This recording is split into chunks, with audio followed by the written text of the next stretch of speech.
এই রামায়ণ গানের রীতি রেওয়াজ অনুসারে যে কোনো একটা পালা ধরে কিছু আলোচনা করা অবশ্যই দরকার।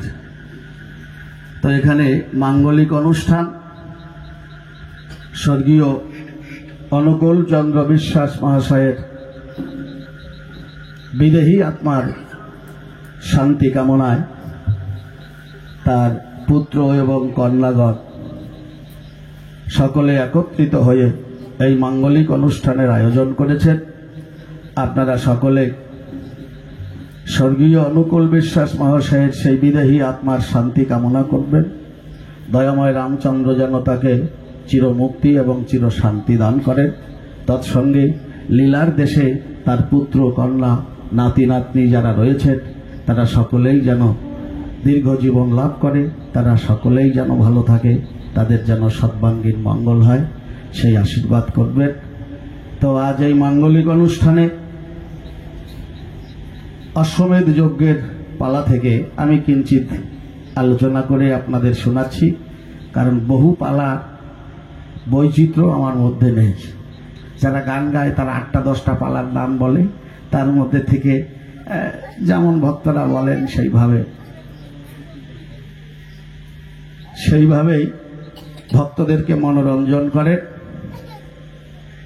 তবে এই অশ্বমেধ যজ্ঞ, ভক্ত তরুণী সেন উদ্ধার, রাবণ বধ, এর মধ্যে থেকে আপনারা যদি কোনোটা শুনতে চান বললে করা যায়। তবে মাঙ্গলিক অনুষ্ঠানে বিশেষ করে যেখানে শ্রীরামচন্দ্র নিজে যজ্ঞ করেছেন সেই পালাটাই বেশিরভাগ অনুষ্ঠিত হয়। আমি সেই জন্য সেই পালাটারই উদ্ধৃতি দিয়েছি, যদিও তবু আপনারা বসে আছেন ভক্তগণ। ভক্তের ইচ্ছাই ভগবানের ইচ্ছা। ভগবান বললেন, আমা হতে নাম বড়, নাম হতে আমার ভক্ত বড়। অশ্বমেধ যজ্ঞই করব। যাক, মা অশ্বমেধ যজ্ঞের প্রস্তাব করেছেন। রাম কথা সবটাই ভালো, ভক্তি ভরে শোনার প্রয়োজন। আজ এখানে যে রামায়ণ গান পরিবেশন হচ্ছে, এই শব্দ মাইকের মাধ্যমে যতদূর পর্যন্ত যাবে, যদি কেউ যে কোনো অবস্থায় যেখানেই থাকুক ভক্তি ভরে শ্রবণ করেন, তাহলে তার অবশ্যই মঙ্গল হবে। সমস্ত কিছুর মূলে দরকার হচ্ছে ভক্তি। ভগবান কার? ভক্তি যার। যার ভক্তি আছে ভগবান তার। সবার মধ্যে আছে বটে, কিন্তু বলছে সর্বঘটে আছেন হরি, কোনো ঘট নয় খালি, কোনো ঘটে বিকশিত আর কোনো ঘটে কলিশ। ভক্তিতে যিনি বিকশিত করতে পেরেছেন তার মাঝে একটু বৃহৎ আকারে প্রকাশ পেয়েছে। আর আমার মতো যার ভক্তি নাই তার মধ্যে কুড়ির অবস্থায় এখনো প্রস্ফুটিত হয় নাই। যাই হোক, তাহলে আমরা আজ অশ্বমেধ যজ্ঞের কিঞ্চিত আলোচনা করব। ভক্তগণ ভুল ত্রুটি মার্জনা করবেন। মায়েরা আর একবার একটু উলুধ্বনি, আপনারা একটু জয়ধ্বনি করুন। হ্যাঁ, জয় জয়।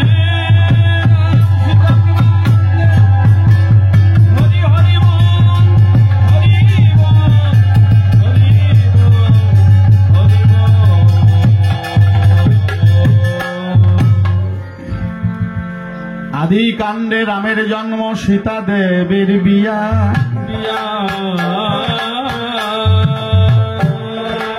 অযোধ্যা কাণ্ডে বনে গেলেন রাম, ভরতকে রাজ্য দিয়া দিয়া,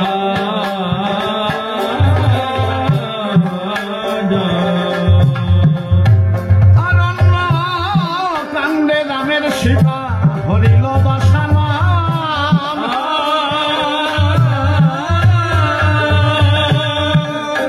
কিষ্কিন্ধা কাণ্ডে বালি বধ হল সুগ্রীবের মিলন,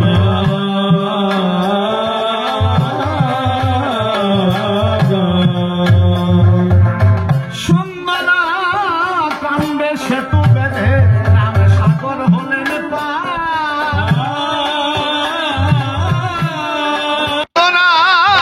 কাণ্ড এ যে সর্ব কাণ্ডের অবশেষ,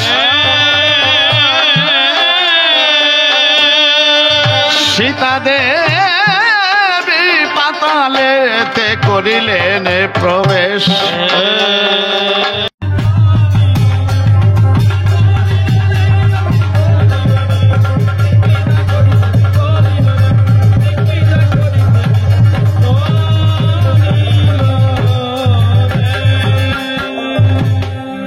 শ্রীরামচর নবীরে করেছে বন্দন,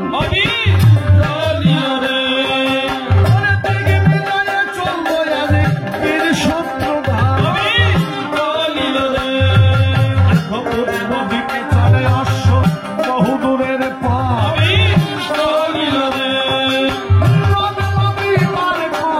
উঠিল সেই পর্বতের নাম বিরূপাক্ষগিরি।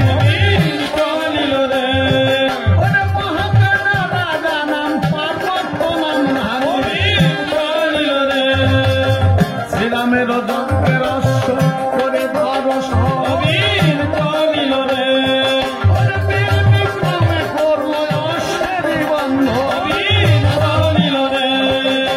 রাজায় যদি অশ্বটিকে করেছে বন্ধ,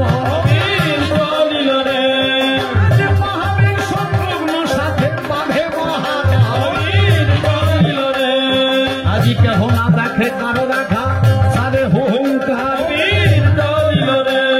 দেখো মনে মনে মনোভূমি করেছে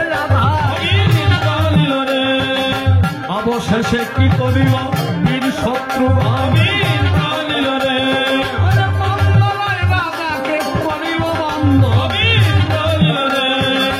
বায়ু ভরে আর এক রানে যখন ছাড়িল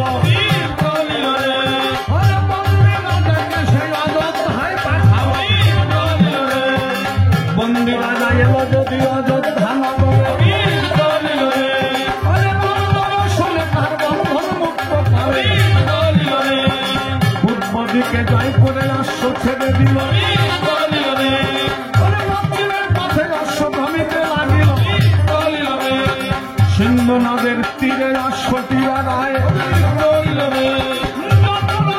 সবাই একসাথে হয়, একসাথে সকলে রাজায় অশ্বটি বাঁধিল। মহাবীর শত্রুঘ্নের সাথে যুদ্ধ বেঁধে গেল, বানে বানে কাটাকাটি চলে অনুক্ষণ। শত্রুঘ্ন করিল বন্ধ, সকল রাজাকে আর অযোধ্যা পাঠালো। তাদের বন্ধন খুলে দিল, পশ্চিমে জয় করে অশ্ব ছেড়ে দিল। উত্তরের পথে অশ্ব ভ্রমিতে লাগিল, পর্বতের পাদদেশে অশ্বটি বেড়ায়। সকলে রাজায় একসাথে মিলিল সেথায়, একসঙ্গে সবাই করে অশ্বেরই বন্ধন। মহাবীর শত্রুঘ্নের সাথে বাঁধে মহাভারত, একেতে শত্রুঘ্ন বীর পাল অবতার। সকল বেঁধে করেছে সংহার, কীর্তিবাস পণ্ডিতের রঙ্গিত লহরি।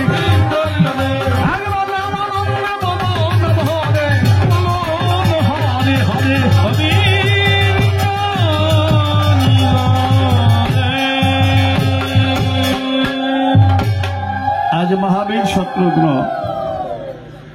অতি অল্প সময়ের মধ্যে প্রবল পরাক্রমে পূর্ব পশ্চিম উত্তর এই তিন দিক জয় করলেন।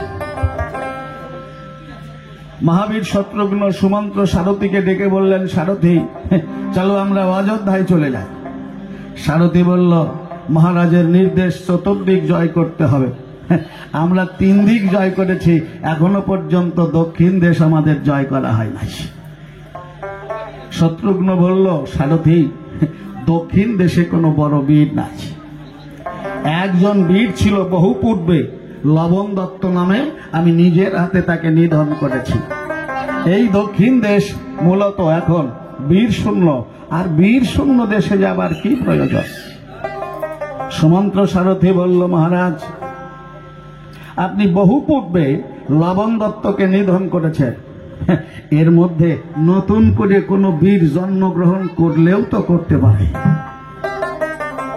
শত্রুঘ্ন বলল, সারথী তোমার কথা সত্য, নতুন করে কোনো বীর জন্মগ্রহণ করলেও করতে পারে, তার চাইতে সবচাইতে বড় কথা দক্ষিণ দেশে বীর থাকুক আর না থাকুক, বড় মহারাজের নির্দেশ আমাদের চতুর্দিক জয় করে অযোধ্যায় ভিড়তে হবে।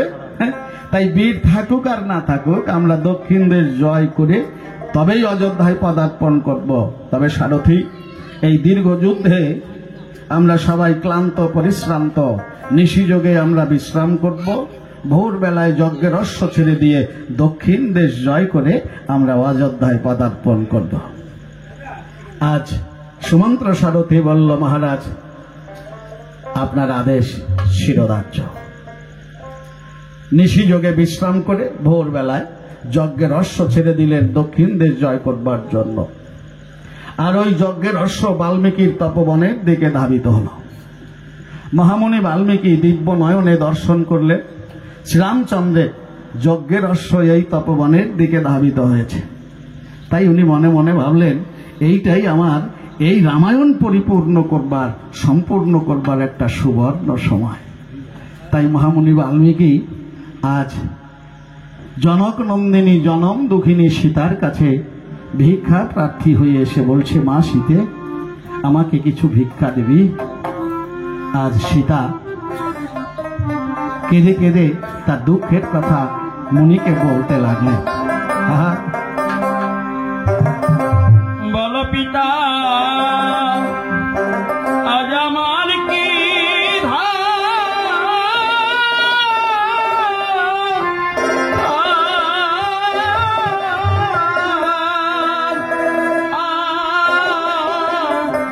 সে গো মুনি, আজ আমি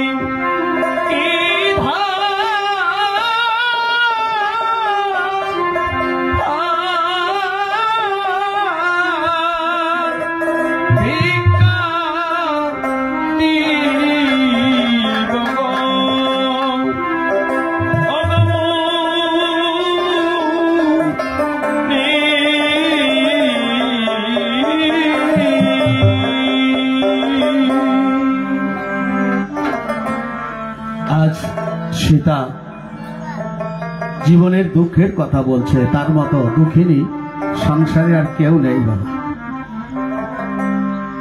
মায়েদের একমাত্র সুখ হচ্ছে স্বামীর সোহাগ। জগতের সবাই যদি তাকে ভালো নাও বাসে, যদি একমাত্র তার নিজের স্বামী তাকে সোহাগ করে, এইটাই হচ্ছে মায়ের জীবনের সবচাইতে বড় সুখ।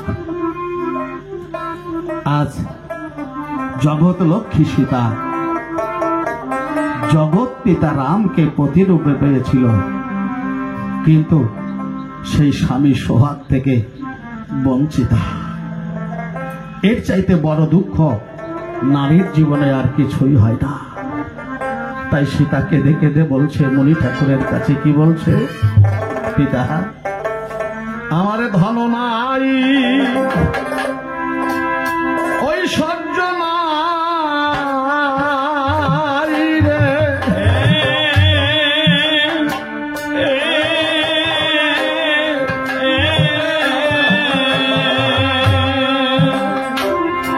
পিতায় আমি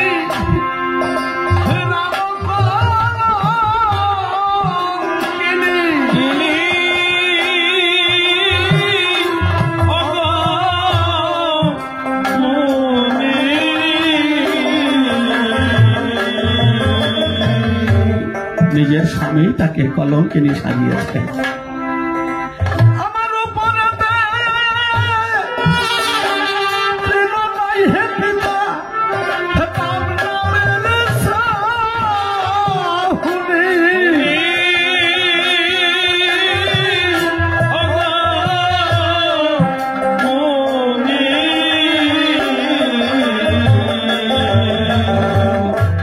আমার কি ভাই আছে, আরে কি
আমি যখন এতে জন্ম নিলাম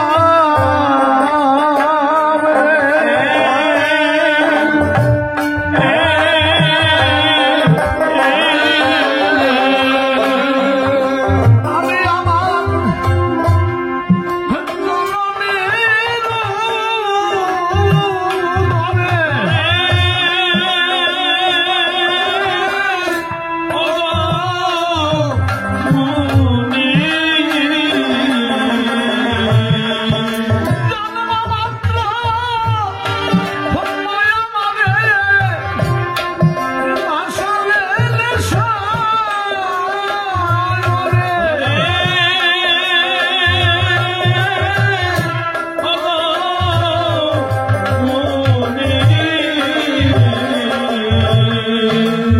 সবাই জন্মের পরে মায়ের কোলে মায়ের বুকে আশ্রয় পায়। আমার সেই সৌভাগ্য হয়নি।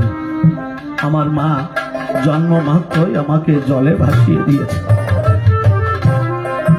আমি ভাসিতে ভাসিতে গেলাম রে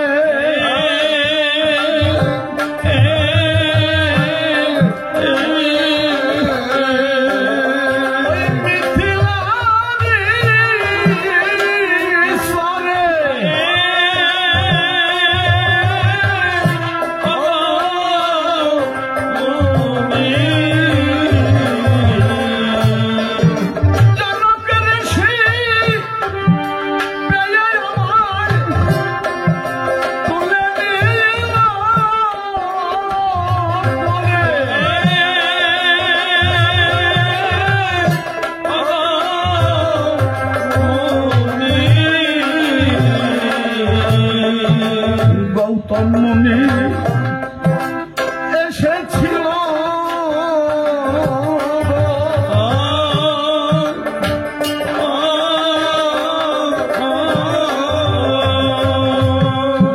মুনি আমার মুশকিলে রেখে ভাবে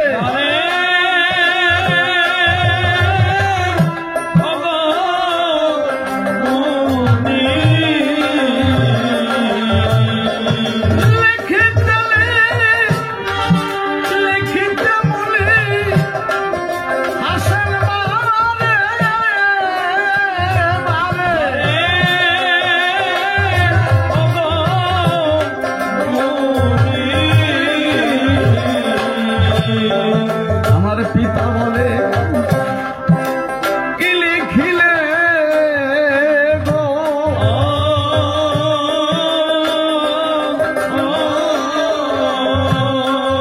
অবমুনি করো তাই প্রকাশ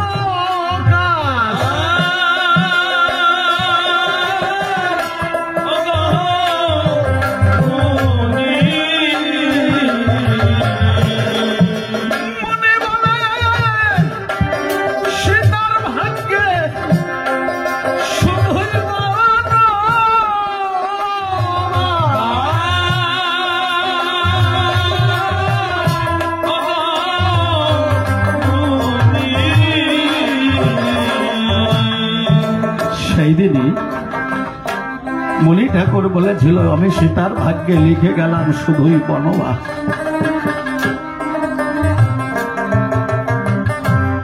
আজ আমি আশা হতাহা, স্বামী সোহাগ থেকে বঞ্চিত। জানি না আর কোনদিন স্বামীর সোহাগের কাছে আমি পৌঁছাইতে পারবো কিনা। সীতা মহামুনি বাল্মীকির কাছে বলছে, পিতা শুনবে আমার দুঃখের কথা। আমাকে কোলে পেয়ে আমার পিতা মহর্ষি জনক, উনি শিবের পরম ভক্ত। স্বয়ং ভোলানাথ তাকে একটা ধনুক দিয়েছিল যেটা হরধনু নামে পরিচিত। ওই ধনুককে সাক্ষী রেখে পণ করে বলেছিল, যে বীর যোদ্ধা, যে যোগ্য ব্যক্তি এই ধনুকে গুণ পড়াতে পারবে, আমি সেই যোগ্য বরে আমার কন্যা সীতাকে সম্প্রদান করব। কত রাজা মহারাজা এই ধনুকে গুণ পড়াতে এসে তারা ব্যর্থ হয়ে ফিরে গেছে। অবশেষে একদিন বিশ্বামিত্র মুনি জগৎপতি রাম এবং লক্ষ্মণকে নিয়ে আমার পিতার সবাই হাজির হয়েছিলেন এবং সেই ধনুক ভাঙার কথা যখন বর্ণনা করেন, আমি জানলা দিয়ে এক পলক তার রূপ দর্শন করে মুগ্ধ হয়ে বিধাতার কাছে বলেছিলাম, বিধাতা কথা দাও, আমার সকল শক্তি দিয়ে তুমি এই দিব্য পুরুষ রতন তাকে দান করে দাও, সে যেন এই ধনুক ভঙ্গ করতে পারে, আমি যেন আমার জীবন যৌবন প্রাণ প্রাণ সব দিয়ে সেবা করতে পারি। সেদিন রামচন্দ্র অতি অবহেলায় সেই ধনুকে গুণ পড়িয়েছিলেন। জগৎপতি রামের সঙ্গে আমার শুভ প্রণয় হল।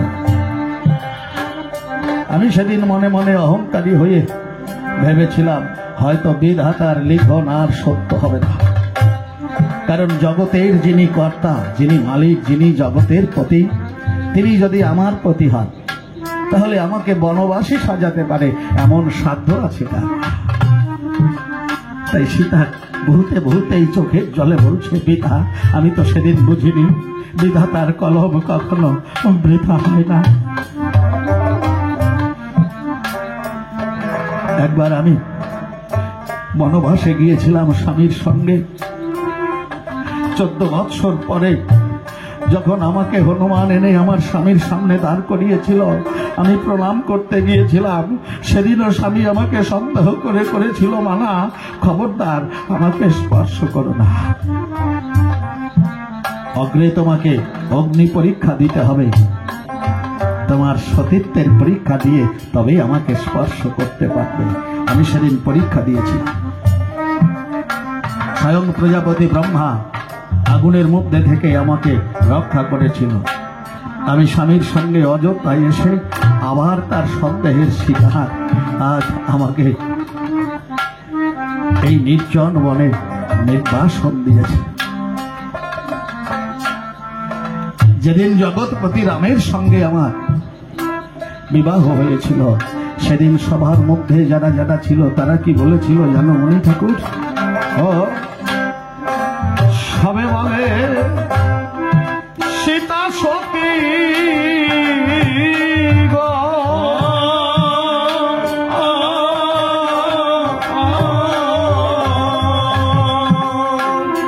ওই দেখো পতি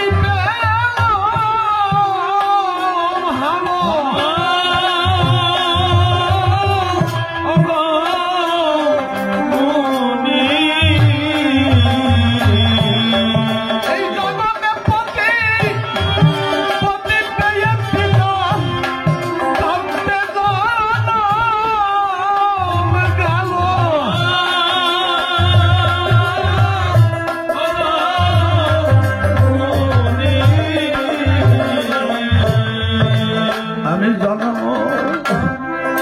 দুঃখিনী সীতা গো,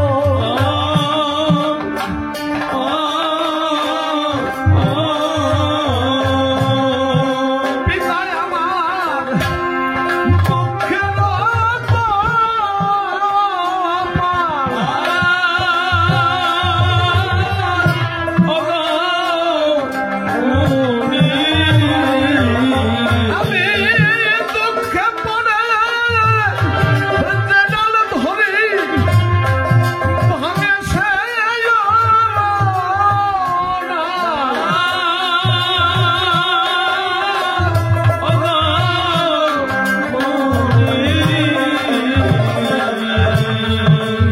বলিতে বলিতে সীতা গো,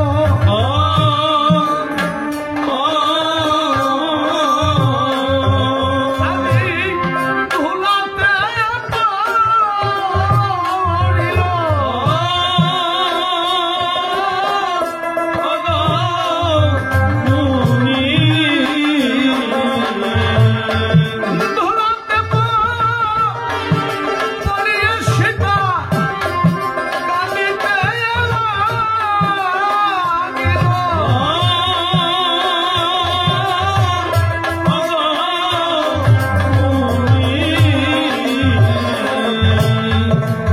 আর কি বাই আছে আর কি বা দিব গো।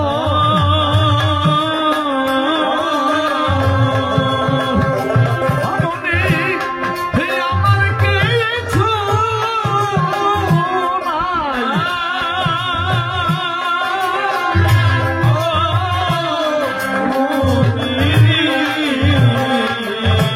এই বাবা মানে, হে দানে দানে আমি ভিক্ষা মেয়ে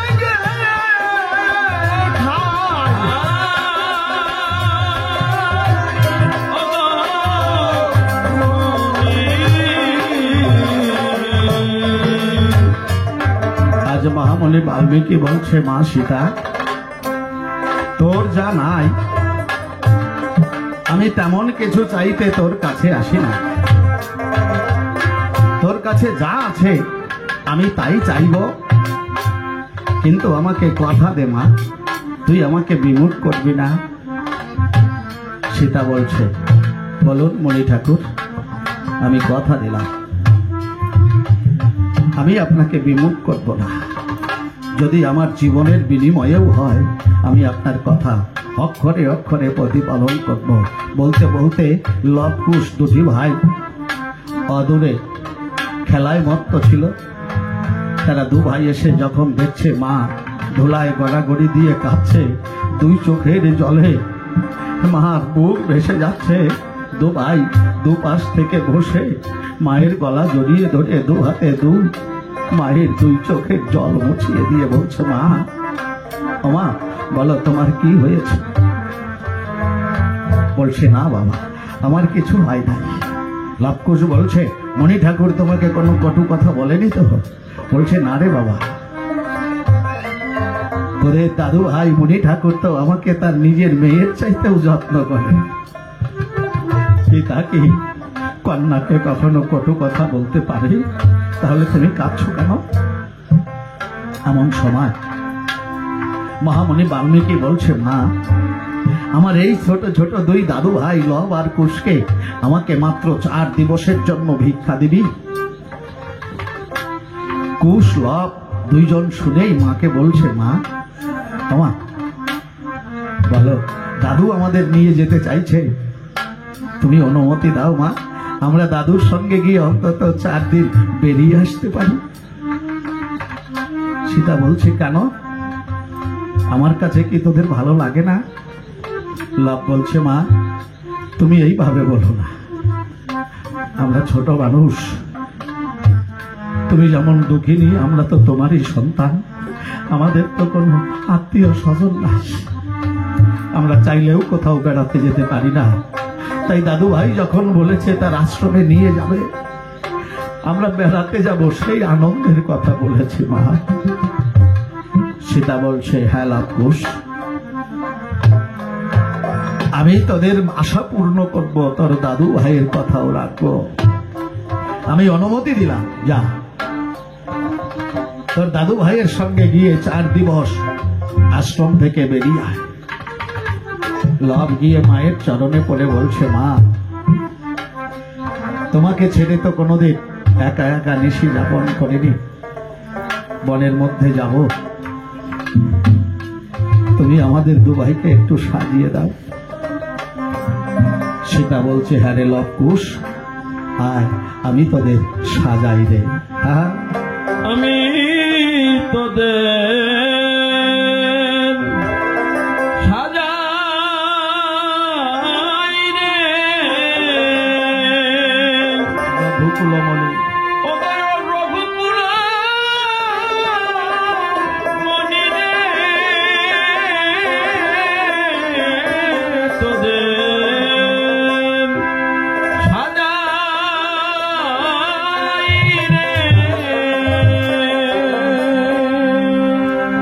আজি নানাবিধ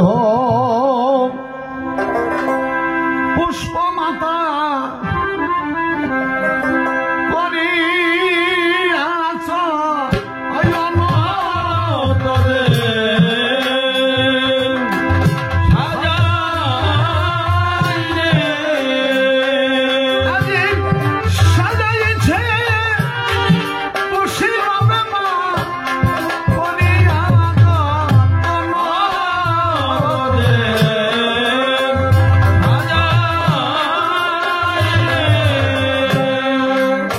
দেবী সরিয়া মাতা বেঁধেছে খবরি তোদের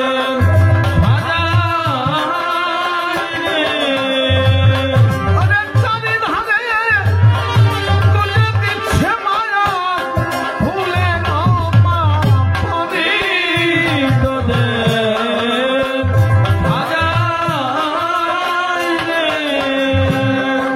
নানা বর্ণের ফুলহারে মাতা পাতে পাতালো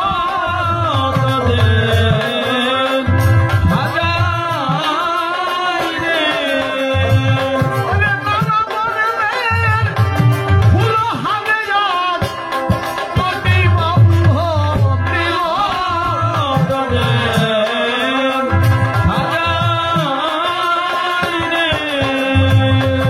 ফুলের বাজু বাহুতে বাঁধিল নূপুর পরালো পায়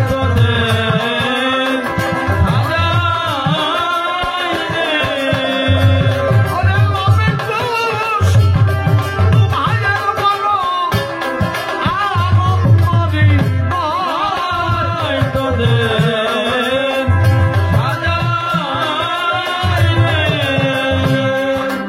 এমন সময় কুশ বলছে মা বড় চমৎকার সাজিয়েছ, কিন্তু একটা কথা বলি মা, তুমি যে পায়ে নূপুরটা বেঁধে দিয়েছ এই নূপুরটা তো বাঁধছে না। আজ লব বলছে কুশ মাকে আর কাঁদাস না। কুশ বলছে আমি কি কোনো কান্নার কথা বলেছি? আজ সীতা কি করেছে? ওরে জয় রাম ও শ্রীরাম স্মরণ করি সীতা নূপুরে হাত দিল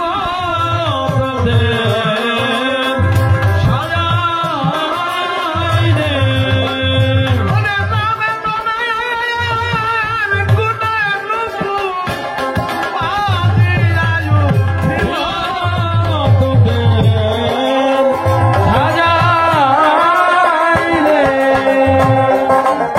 এবার দু ভাইয়ের আরো আনন্দ বেড়ে গেল।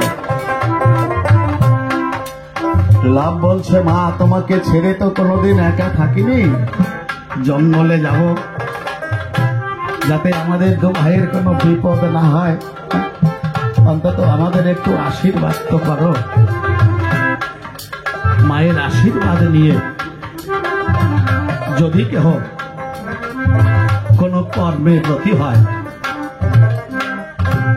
দেখবেন তাকে কোনো বিপদে পড়তে হয় না।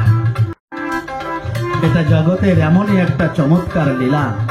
পিতৃভক্ত মাতৃভক্ত সন্তান হলে তার সঙ্গে কোনো দেব দেবী পেরে ওঠে না বাবা,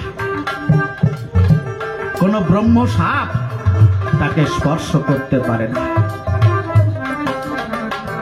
তাই আজ সীতা দেবী বলেছে হ্যাঁ রে বাপ, আমি অবশ্যই তোদের আশীর্বাদ করব, কারণ সন্তানের মঙ্গল কামনা পিতা মাতার চাইতে আর কেউ কখনো বেশি করে করে না। একজন মা একটা সন্তান হাতে পেলে আকাশের চাঁদ তাকে পায়। যদি একটা সন্তান জন্মগ্রহণ করার সাথে সাথে এক পাশে তার ওই সন্তানকে রেখে আর এক পাশে স্বয়ং ভগবানকে দাঁড় করিয়ে ওই মাকে ডেকে ডেকে কেউ জিজ্ঞাসা করে মাগো এই হচ্ছে তোমার সন্তান, আর ইনি জগতের কর্তা কর্তা বিধাতা স্বয়ং ভগবান, বলো দেখি মা তুমি কাকে চাও? দেখবেন কোনো মাই মুখে কোনো কথা বলবে না, ঘড়ি ঘড়ি তার বুকের মালিক অর্থাৎ নিজের সন্তানকে বুকে টেনে নেবে, সজল চোখে ভগবানের দিকে দৃষ্টি দিয়ে বিনয় ভরে প্রার্থনা করবে, হে প্রভু আমি তো আমার জন্য তোমার কাছে কোনোদিন কিছু চাইনি, আজও চাইব না, তবে দয়া বসে যদি দেখা দিলে আমার দ্বারদেশে তুমি বিশ্বের পরাণ প্রিয় কথা নিও, আমার সন্তানের যেন মঙ্গল হয়, ও যেন দীর্ঘ জীবন লাভ করে, তুমি সেই আশীর্বাদ করে। পিতা মাতার চাওয়া এর চাইতে আর বড় কিছু নেই। নিজের জন্য কিছু চাইছে না, সন্তানের মঙ্গল কামনায়। শুধু জন্মলগ্নে নয়, সন্তান বড় হয়ে কোনো ভালো কাজের জন্য যদি বাইরে যায়, এক হাতে মা আশীর্বাদ করে আর এক চোখে জল ঝরে। তবে সব কান্নাই তো দুঃখের হয় না। কাঁদে কেন? ভগবানের কাছে প্রার্থনা করে, ঠাকুর আজ আমার খোকা আর আমার কাছে থাকছে না, আমার নাগালের বাইরে থাকবে, কিন্তু তোমার তো নাগালের বাইরে নয়। তাই তোমার কাছে প্রার্থনা করি ঠাকুর, কথা নিও আমার খোকা যেখানে যে অবস্থায় থাকে সে যেন ভালো থাকে, এই করুণা। এই হচ্ছে পিতামাতার এই জগতে সন্তানের প্রতি কর্তব্য। কিন্তু আমরা অনেক সময় সন্তানেরা বিভিন্নভাবে মোহগ্রস্ত হয়ে ভুলবশত পিতামাতাকে মূল্যায়ন করতে জানি না। তবে অজান্তে যদি পিতামাতার প্রতি কেউ কোনো দুর্ব্যবহার করে, জ্ঞান হলে কখনো কখনো অনুশোচনা হয়, তখন আবার দেখবেন তারা সেই পিতার উদ্দেশ্যে সাধুগুরু বৈষ্ণব ভক্তগণ ডেকে এনে তাদেরকে প্রসাদ দিয়ে, দক্ষিণা দিয়ে, চোখের জলে তাদের কাছে প্রার্থনা করে আমার পিতার আত্মা যেন পরম শান্তি লাভ করে। আপনারা একটু আশীর্বাদ করেন। তো যাই হোক, আজ সীতা দেবী বলছে, হ্যাঁ বাবা, জঙ্গলে গেলে অনেক সময় দেব দেবীরাও যুদ্ধ করবার জন্য নেমে আসে। সবারই তো স্বার্থের উপরে চলাফেরা, যার যখন স্বার্থে আঘাত পড়ে সেই তখন তার পথ রোধ করে দাঁড়াতে পারে। তবে আজ আমি তোদের আশীর্বাদ করে দিচ্ছি, কি জানিস? ওরে লবকুশ, ওরে যমগ্নি, ইন্দ্রচন্দ্র, হরিহর বিধি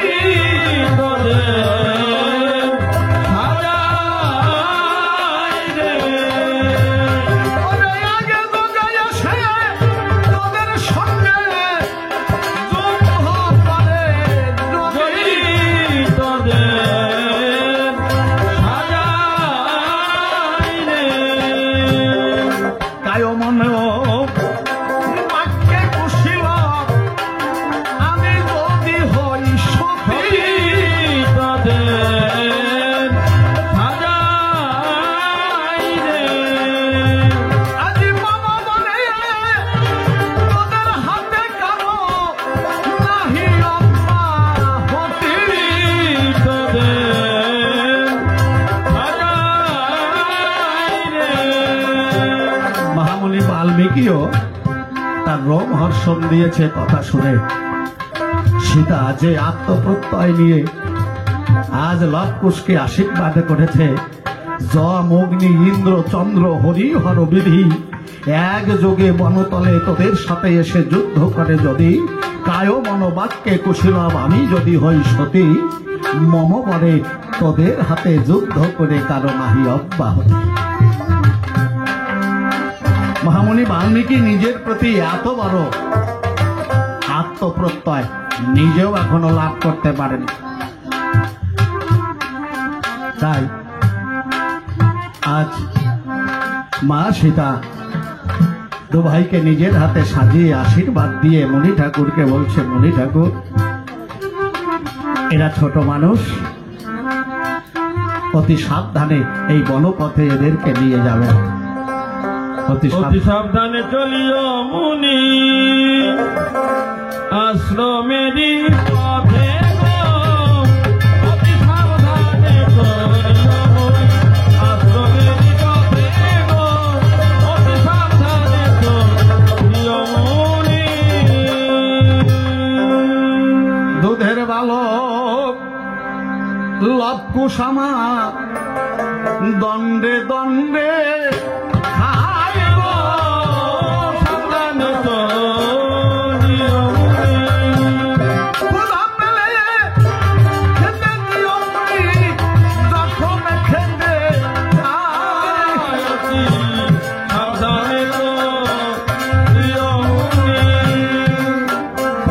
ছেলে খেতে দিও মুনি বনের বন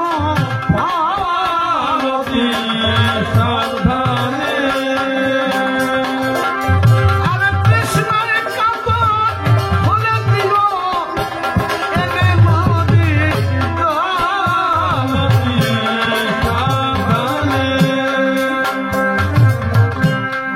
উপরেতে হে রৌদ্র কিরণার নিচে রক্ত পানি। অতি সাবধানে ওরে কেমন আছো চলিবে আমার নদীর পুতলি। অতি সাবধানে বৃক্ষের ডাল ভাঙিয়া মুনি ধরল ভাইয়ের শিরে। অতি সাবধানে ওরে ডালের ছায়ায় বসিল বাবা, চলবে ধীরে ধীরে। অতি সাবধানে একে একে তিনজন আছে করিল গমন। অতি সাবধানে বিনয়া আশ্রমে এসে দিল তার দর্শন। অতি সাবধানে আজি কীর্তিবাস পণ্ডিতেরও অমৃত হরি।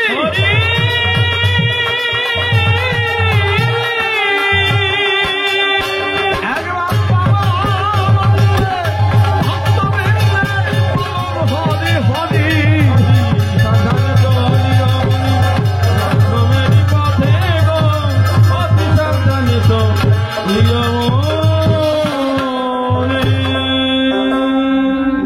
আজ মহামুনি বাল্মীকি লাভকুশ দু ভাইকে নিয়ে আশ্রমে উপস্থিত হয়ে লাভকুশ দু ভাইকে ডেকে বলছে, লাভকুশ দাদু ভাই, তোমরা অতি শীঘ্রই স্নান সেরে এসো, আমি তোমাদের মহামন্ত্রে দীক্ষা দান করব। বলো আমাদের দিতে হবে না, কেন? কারণ ওটা আমরা রোজ নিয়েও থাকি এবং দিয়েও থাকি। তোমরা রোজই দীক্ষা নাও আর দীক্ষা দাও? আচ্ছা, তোমরা কি দীক্ষা নাও আর কি দীক্ষা দাও? দাদা আমার 1 কিল দিয়ে দীক্ষা দেয়, আর প্রতিদিন এমনি 2 কিল দিয়ে শিক্ষা দিয়ে দিই। বাহ! লাভকুশকে বলছে, মহামুনি তোমরা স্নান করে এসো, আমি তোমাদের দীক্ষা দান করব। লাভকুশ বলছে, দীক্ষা আমরা প্রতিদিনই নিয়ে থাকি, দিয়েও থাকি। কি দীক্ষা নেয় না, ভাই যদি 1 কিল দেয় তাহলে দাদা তাকে 2 কিল দিয়ে আবার শিক্ষা দিয়ে দেয়। দাদু ভাই, এ দীক্ষা সে দীক্ষা নয়, আমি তোমাদের মহামন্ত্রে দীক্ষা দান করব। আজ থেকে শুরু হবে তোমাদের জীবনের নতুন পর্ব। এখন থেকে আর তোমাদের কাছে জমেরও কোনো অধিকার থাকবে না, তোমরা হবে সমঞ্জয়ী। যাও, স্নান সেরে এসো, আমি তোমাদের দীক্ষা দান করব। দাদু বলো, এই নিকটে জল পেয়েছি, এত তাড়াতাড়ি? যে বৃষ্টি হয়েছে বেশ, জলের অভাব নাই নাকি? খুব ভালো। মহামুনি বাল্মীকি যথাবিধানে লব এবং কুশ দু ভাইকে মহামন্ত্রে দীক্ষা দান করলেন। মহামুনি বাল্মীকি ডেকে লবকুশকে জিজ্ঞাসা করে জানতে চাইলেন, লবকুশ, বলে দাদু আচ্ছা দাদু ভাই, আমি তোমাদের দীক্ষা মন্ত্র দান করলাম, তাহলে তোমাদের সঙ্গে আমার সম্পর্কটা কি হলো? গুরুদেব হয়েছেন, প্রণাম হয় গুরুদেব। বাহ! বয়সে নবীন হলেও বুদ্ধিতে প্রভেদ। দু ভাই একসঙ্গে বলছে, আপনি গুরুদেব হয়েছেন, প্রণাম হয়। আচ্ছা দাদু ভাই, আমি যদি তোমাদের গুরুদেব হলাম, তোমরা যদি আমার শিষ্য হলে, তাহলে খালি হাতেই প্রণাম দিলে চলবে? কি করতে হবে? কিছু তো দক্ষিণা দিতে হয়। এইবারে তো বিপদে ফেললেন গুরুদেব। আবার কিসের বিপদ? আপনি তো সবই জানেন, জনম দুঃখী সন্তান, আমরা দুটি ভাই। বেশ, মা আমাদের ঠিক মতন খেতে দিতে পারে না, তার দক্ষিণা কোথাও হতে দেবে। তা তো ঠিক। এখানে দরকার আপনার দিককে ফেলেছেন। লবকুশ বলছে, আমরা দক্ষিণী মায়ের সন্তান, আমরা তো ঠিক মতো খাইতেই পাই না, দক্ষিণা কোথার থেকে দেব? দরকার হলে আপনার দীক্ষা মন্ত্র আপনি ফেরত নিয়ে নেন। মহামুনি বাল্মীকি বলছে, লবকুশ এই দীক্ষা মন্ত্র কখনো ফেরত হয় না। কোনো ব্যবস্থা আছে? তবে একটা কথা কি জানো, যার কেউ নাই তার জন্য রয়েছেন সবাই। তোমরা দুই ভাই এই তপবনে যত সিদ্ধচারণ মহাত্মা বসবাস করছে, তাদের দ্বারে দ্বারে গিয়ে তাদের আশীর্বাদ ভিক্ষা করে যা পাবে তাতেই তোমাদের গুরু দক্ষিণা হয়ে যাবে। এখন লবকুশ গুরু দক্ষিণা দেবার জন্য আপনাদের কাছে যাবে। আপনারা পলান ভরে তাদেরকে আশীর্বাদ করবেন যেন তাদের সমস্ত মনস্কামনা পূর্ণ হয়, তারা যেন সমঞ্জয়ী হতে পারে। ওমা, একটা থালার দরকার। কিন্তু বড় লোক যারা লাগা দেয় তুমি দাও। এই বড় অংশটা। কই বাড়ি যাচ্ছি না। সামনে দিক রেখে